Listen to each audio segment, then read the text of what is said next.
para fins o quê? Do trabalho, certo? Agora, claro, se você por um acaso, através do e-mail corporativo, manda um e-mail para o colega, olha, a reunião, o jogo de futebol está marcado para esse final de semana. Aí você tem que interpretar também, não ser tão rigoroso, né? Não, fulaninho utilizou o e-mail corporativo para avisar de um jogo de futebol. Vai ser demitido por justa causa. Aí, peraí, não é tão assim, não é tão rigoroso, certo? Agora, claro, se você utiliza do e-mail corporativo para cometer crimes, demissão por justa causa. Também perceptível a vinculação, volta aí, Billy, por favor, obrigado, do nome da empresa ao e-mail corporativo e seu natural receio, com prejuízo que o seu mau uso possa acarretar. Volta para mim, Billy, por favor. O que acontece? Então, se eu trabalho numa empresa, a Teleporte, por exemplo, certo? E manda através do e-mail corporativo da empresa um e-mail com pedofilia, né?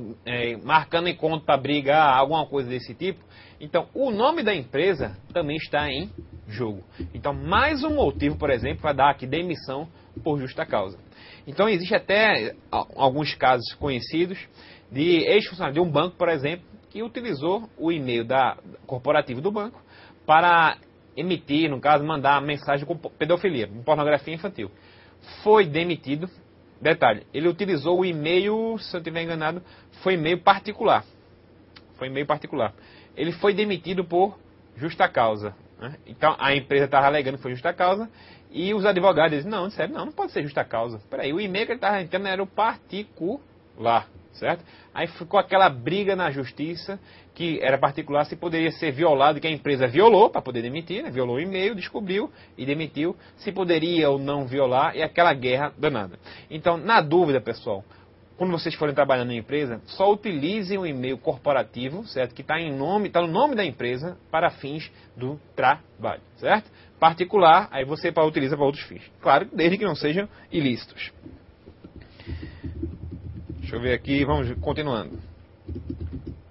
Política da empresa sobre o uso dos seus meios de comunicação. Então, o interessante, pessoal, é que quando um funcionário vai adentrar numa empresa, normalmente a empresa vai ceder para ele, entregar, olha, aqui existem algumas regras em relação à utilização do e-mail. O que você pode e o que você não pode, certo?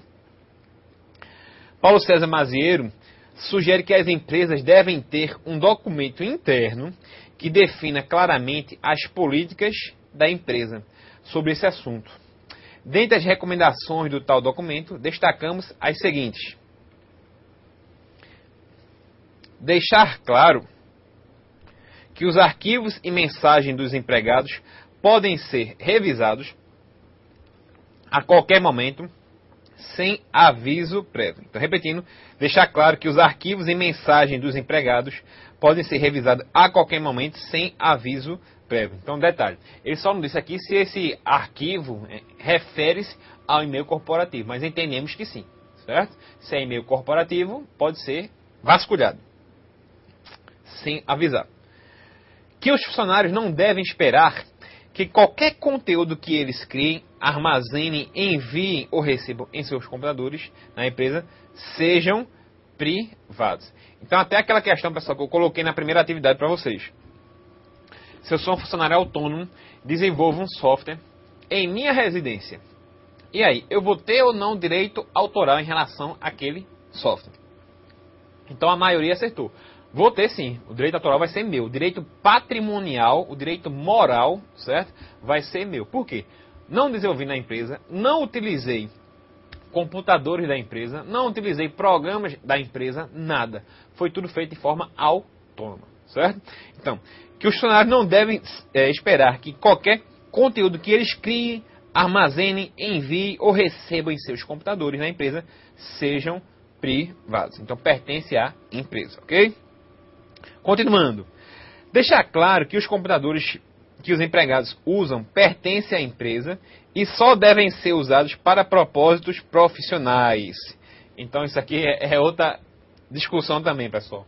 Porque sempre tem aquele funcionário que no intervalo, volta aqui, Billy, por favor, que no intervalo de trabalho, do cafezinho, aí vai abrir o seu computador, né, e-mail, certo?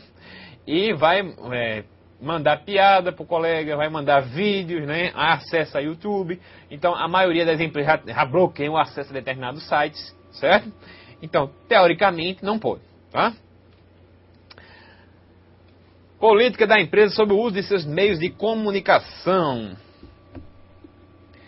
Que as mensagens eletrônicas devem ser escritas e enviadas com o mesmo cuidado que qualquer outra forma de comunicação comercial. Então é lógico, pessoal. Olha só. Bota aqui para mim, Billy, por favor. Se você, por um acaso, pensa na época que não tinha internet, certo? Como é que uma empresa se comunicava com a outra? Fora telefone. É via papel, escrevendo. Então, normalmente era um papel timbrado, certo? Então, tinha que ter muito cuidado com aquilo que você iria colocar no papel. Então, com o e-mail não é diferente. A gente vai ser modificado, no caso, só a via, né? A forma de comunicação, certo? Então, que as mensagens eletrônicas devem ser escritas e enviadas com o mesmo cuidado que qualquer outra forma de comunicação comercial. Ou seja, não é só porque é um e-mail, que é um acesso mais fácil, mais célere, mais rápido, que você vai relaxar em relação a isso. Tem que ter, às vezes, até a mesma formalidade de um papel, certo? Que é o nome da empresa que está em jogo. A conclusão.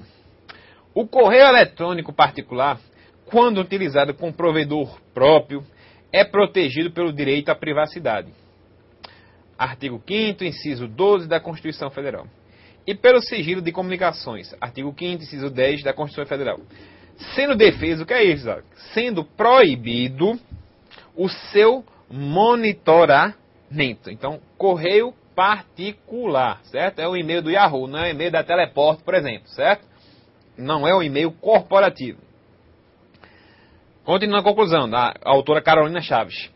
Já o e-mail corporativo não goza dessas garantias constitucionais e seu monitoramento é admitido. Apesar da licitude do monitoramento do e-mail corporativo, recomendamos que no momento da contratação do empregado, por meio de termo de ciência, seja esclarecido a política da empresa quanto ao monitoramento de e-mail em seus usos, cadê que eu me perdi aqui? Permitidos. Assim, não restará qualquer dúvida quanto à sua finalidade de privacidade quando do envio de recebimento de correio eletrônico corporativo. Então, repetindo aqui, não restará... cadê? Voltando aqui, me perdi um pouquinho. Né? Certo, volta também aqui, Billy, por favor. Então, o termo de ciência. Então, estou entrando na empresa, normalmente vocês vão receber, olha. Você pode utilizar o e-mail particular, pode utilizar o e-mail privativo da empresa, certo? De determinada maneira. Se você extrapolar, certo? Pode ser demitido por justa causa, certo? Agora, outro assunto interessante, que vocês com certeza já conhecem demais. O spam.